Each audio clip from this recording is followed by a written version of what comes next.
Hey there, I'm Stacy Tuschel, founder of the Foot Traffic Formula, where I help small business powerhouses maximize their time while multiplying their profits. Make sure to hit the subscribe button so you never miss another video again.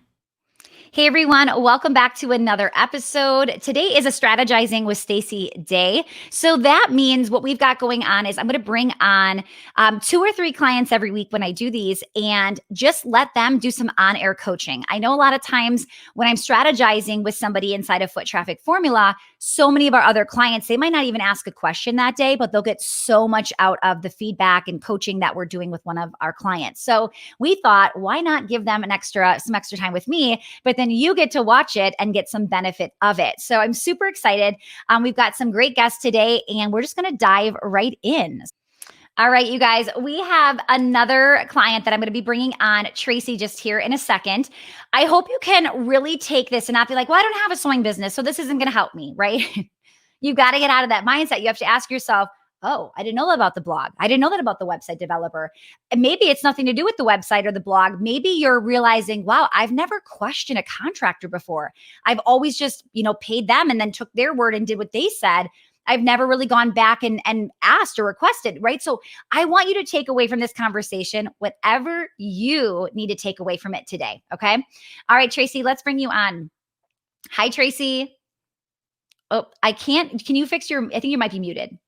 Yeah. There we go. I'm sorry, Hi, I was muted. Hi. okay. How are you? Good. Why don't you tell us real quick, 30 seconds about your business and then ask me your question.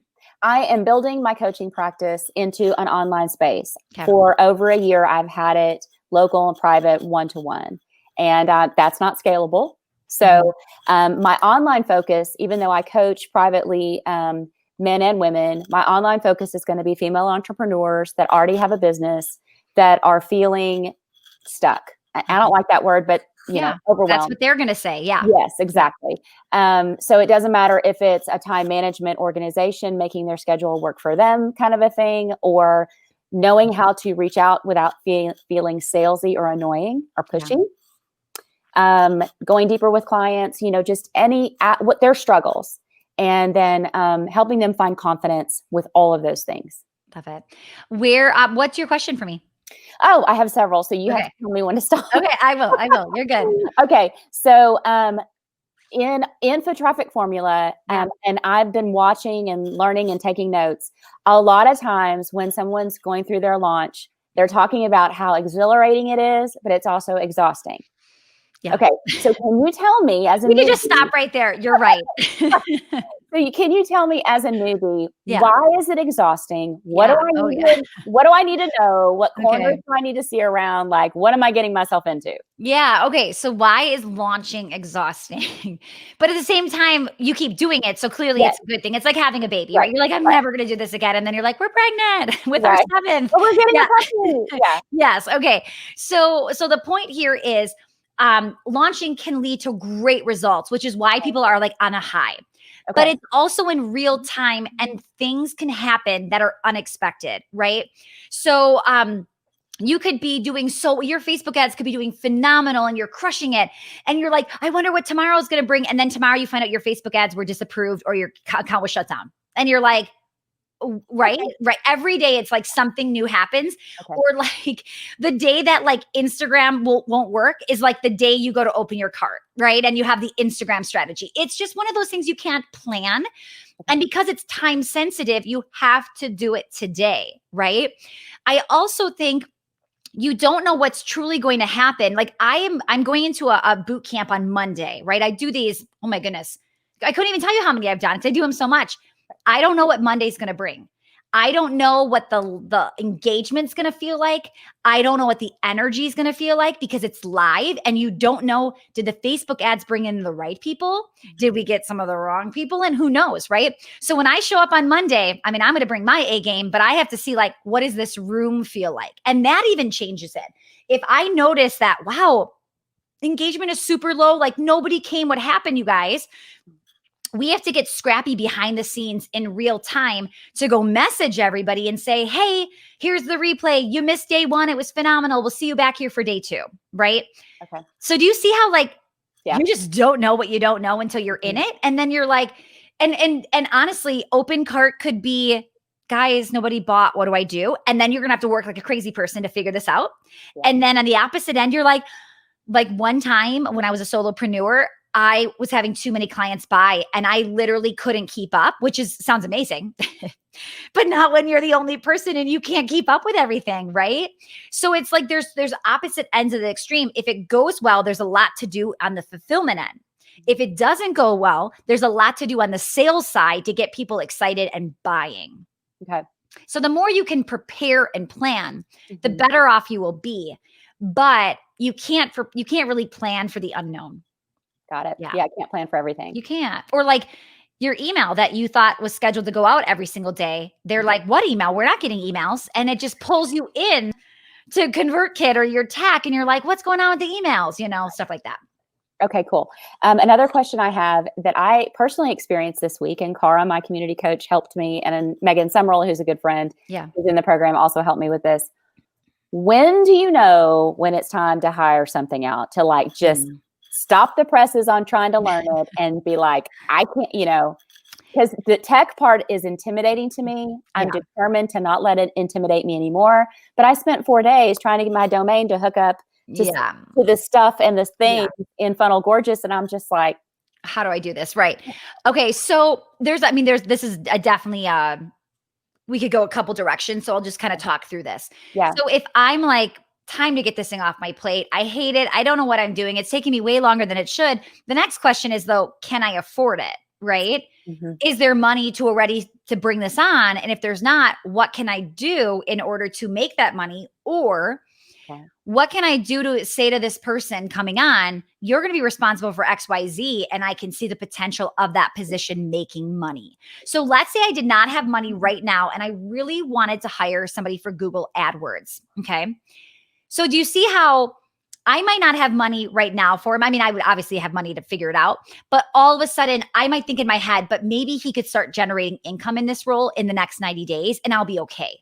Right. Versus a graphic designer that wouldn't be bringing in money. Let's say it's just somebody who's doing some things for you, and you really better make sure you have the payroll to pay her in 3 months from now, whatever that looks like. Yeah. So it depends on what those roles are. If you're hiring somebody for tech to launch something that's going to make you higher conversions, or the ads are going to be cheaper, or they're going to convert better, like an email sequence. I know sometimes people look at copywriting and they think, well, I don't have the money for that. Yes, but when you get a good copywriter writing those emails, you will have the money for it, right? Because they just taught. I am not a feeler. I am like, here's what you need to know. Buy foot traffic formula. See you later. And people don't buy that, you guys. They don't buy that. They need to hear like the emotional side and the storytelling, and you've got to really share. Well, if that's not my strength, hiring a copywriter will be a phenomenal expense for me. Yeah. It'll be a revenue generator, right? Okay.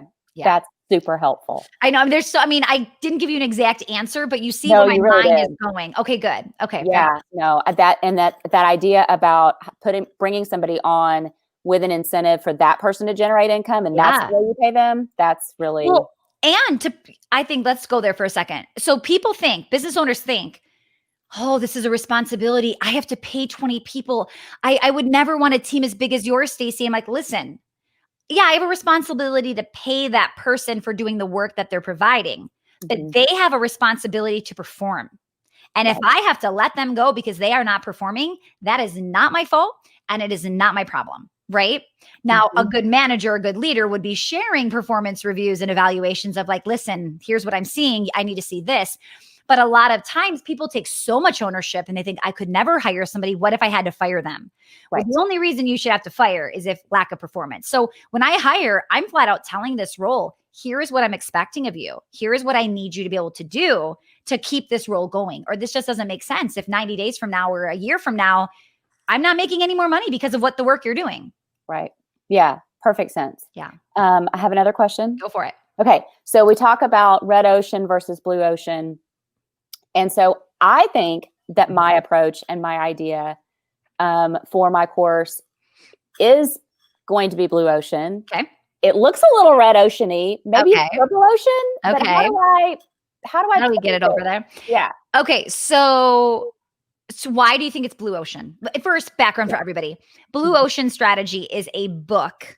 And it's a strategy that is talked about heavily in this book, Blue Ocean Strategy. Go check it out. But it basically means not saturated versus saturated, being the Netflix in a sea of blockbusters, right? So why do you think you're blue ocean? Tell me what. So I think I'm blue ocean because I have a way of showing up in the world that nobody else does. Okay. People want to buy from people they know, like, and trust. So people will sign up with me because it's me. It's like you mentioned, you might not be someone's cup of tea, but then you might versus another coach that's out there teaching the very same thing. So that makes me think that I have a shot at being blue ocean. Okay. Can I pause you? Yes. Not blue ocean. Here's why. Because that would make us all blue ocean. We're all different. We're all unique, right? Yeah. So it's being unique is a must, and you have to be unique even in a red ocean to stand out. It sounds like you're in a red ocean, but you've got a unique spin that might get people exciting. So let's go to Netflix, right? Netflix wasn't just like, it wasn't like a prettier version of Blockbuster that was different and kinder or sweeter or prettier. You know what I mean? Yeah. It was like, oh, I wouldn't even compare Netflix to Blockbuster. Right. Whereas if you're saying, well, I'm this kind of coach and I could compare you to lots of other coaches just like that, but you're unique, it doesn't put you in Netflix category. Okay. Yeah. So what we have to say is all of the coaches are doing X, Y, Z.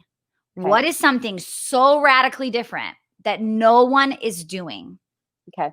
That's what starts to put you in blue ocean. Does that make sense? It does. And does that go back to Renee's, the answer you gave her about asking, what do they want? What can I give? And that leads you to the blue ocean? It's almost like it leads you to something that doesn't even exist. Okay. And that's what makes it blue ocean. When you're like, oh my goodness, we've been just doing private calls in Voxer, but what if I did this instead? Right? Okay. Yeah. So don't beat myself up because I don't have my blue ocean yet. Oh no. Oh my goodness. I'm working on my blue ocean. No, please. It's something that, and here's the sad part, Netflix, they're the Netflix, but you guys, Netflix isn't just Netflix anymore. It's Hulu and it's all the other guys, right? They very quickly became Netflix competitors. Okay. In fact, my friend just said, oh, I just got rid of Netflix. I have Hulu now. Right. So now Netflix or whoever, someone has to stand back out. So it's like you crawl out to the blue ocean, but the sharks keep coming, right? You got to keep being creative. You got to keep being innovative to keep finding the next blue ocean. And honestly, my studio, I felt like we were so comfortable. And when COVID came, it was like, oh, shoot, right? The red ocean just came not the red ocean, because it's like the saturation didn't change, but the demand was gone, right? And all of a sudden, we had to say, what can we do now to step apart? Because we have to be so much better than our competitors to get just the small market that is left to say yes to dance and music classes. Yeah.